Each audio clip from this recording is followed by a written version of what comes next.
Greatest shooters under pressure I've ever seen.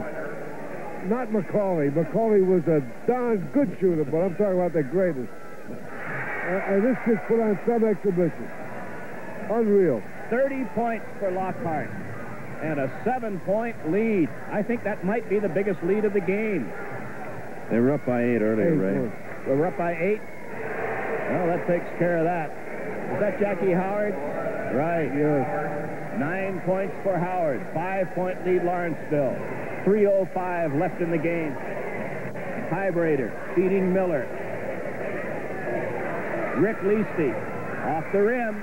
Comes off to Miller. Now Highbrader. 2:50 left. Will this be the point they take only the good shot? Oh, no doubt about it. Inside Joe Leasty. 6 points for Joe Leasty. Now only 2:35 remaining with that 7-point lead. Cal Johnson. Joe Leasty rebounds. Lead pass was intended for Rick Leasty. Meridian down by 7, wants to talk it over. It's timeout in the fourth quarter with the score.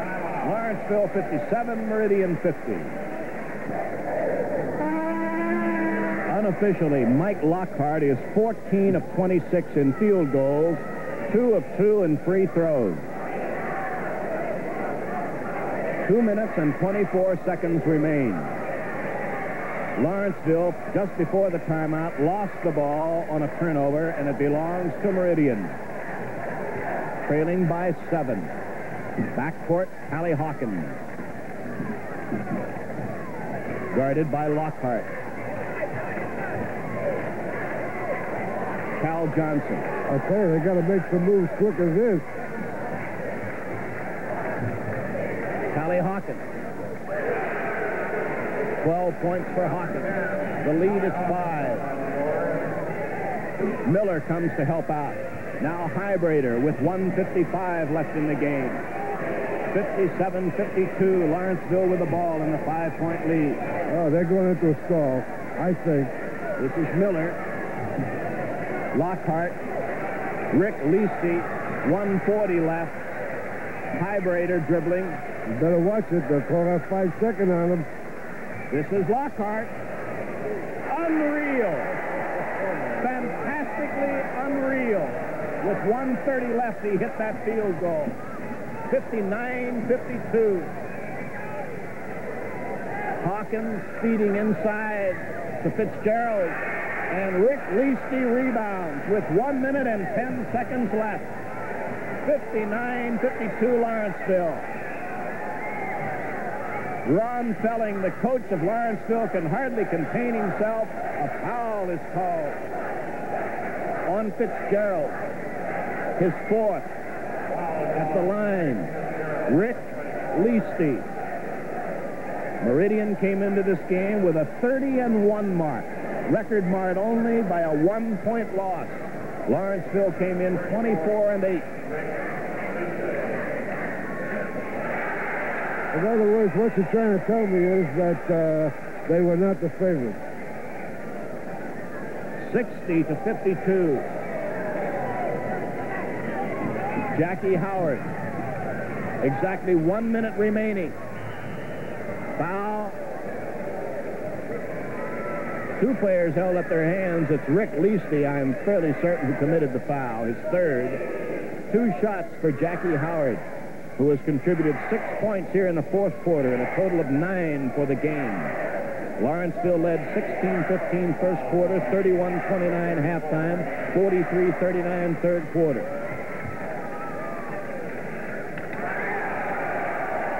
"59 seconds showing on the clock.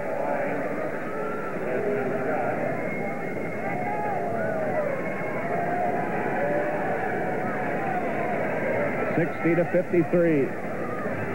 Highbrader feeds Rick Leasty. They get it across the timeline.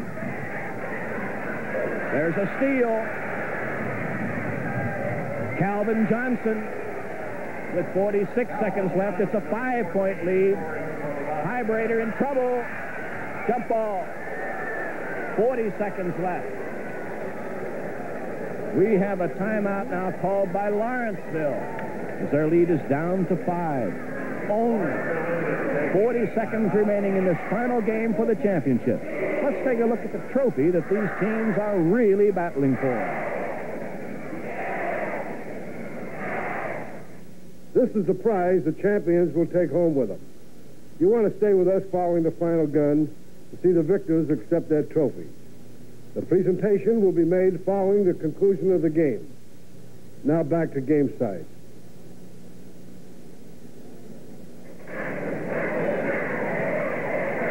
Well, we've had a look at the trophy. What do you do, applying Coach? What do you all do, kinds Coach? of pressure. What do I do now? Yeah, I'll tell you see, it's an odd number. It's a jump ball. Now, if Meridian gets the tap, they've got to be very careful to give them no three-point play. You mean Lawrenceville has to be careful? Yes, to give Meridian no three-point play. Now, if they do score, you've got to get the ball and you've got to penetrate as far as you can to kill time. However, Meridian is going to foul and gamble on the one-on-one situation. Now, they figure if they miss the one-on-one, they get the ball, they can win the game. They're going to foul 3 or 4 times, if they're smart anyway, between now and the last 40 seconds. All right, jump ball, Meridian free throw line. Here comes Simmons into the game, replacing Lockhart, who has scored 32 points. What a smart move. A smart move. Simmons is a tenacious defender. Highbrader and Johnson jumping. To Jackie Howard.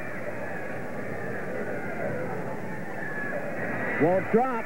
Leasty with a mighty big rebound. Foul on Jackie Howard. Well, they've got to do it. That's the only chance they got. They've got to gamble.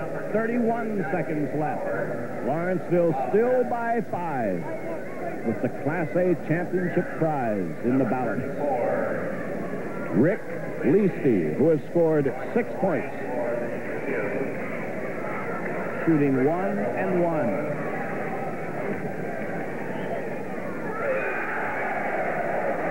Big hoop. Oh, boy, that's a big edge. You know, that now you're away from that loss, possibly, and you're into a tie. This is the big one. Still a 6-point lead. Hawkins hustling it up with 25 seconds left. A great big steal by Rick Leasty. Cal Johnson defending. Field goal. That's it. By Rick Leasty off a steal. Jackie Howard. His team down by 8. He loses the ball out of bounds. 9 seconds left. And that would appear to just about seal it. Rick Leasty with a big free throw. Then a bigger steal, perhaps. Here is Cal Johnson with 1 second left. Cal Johnson hits the field goal. Lawrenceville's players go delirious. Coach Ron Felling, assistant coaches, the managers, all are, needless to say, just totally beside themselves in this early flush of victory. In this, the first year of what is known as class play, where a division was made between student bodies at the 750 mark. 475 schools started after this title back in February, Class A schools in Illinois, and now it is... We're not going to miss it this year. I want him to go all the way to the top. I talked to your brother, and he says he could use your support down on the bench. Did you ever do that when before you moved out there? Ever sit on the bench with the team? No, we sit right behind him and cheered him all the time. I guess even though you leave the state and move to Maryland, you don't lose your interest in Illinois basketball. Oh, no. My parents sent us clippings of all the games, and we just real heyday when we get an envelope full of clippings. Good. Sherry, thank you very much for coming by. You're welcome. Sherry Seitz, the sister of Jack Blickensderfer, the Saragordo coach.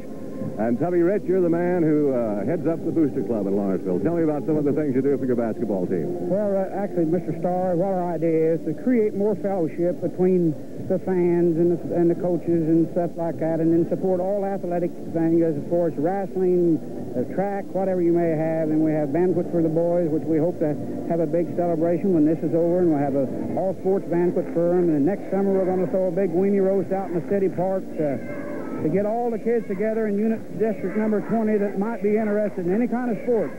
Get them interested, get them to come out more, have more boys to participate. Tubby, you don't really have to do a lot of work to get them interested, do you? Well, sometimes, you know, I think sometimes we've all lost some awful good boys because there really wasn't enough interest maybe created. And we've been known for a long time to have a pretty poor bunch of fans down around our town, but as far as I'm concerned, I think we've got a heck of a lot of good fans. And in the last 3 or 4 weeks, they've really come out to roost, you might say, on the top bleacher and really go to town. You expect a good ball game here, don't you? I expect a wonderful ball game. I think probably they're 2 of the best ball players in the state of Illinois right here today, and in this Mark Mull and in Rick Leasty. Maybe it's tit for tat, but of course I'm a little bit prejudiced. I'll go along with Mr. Leasty.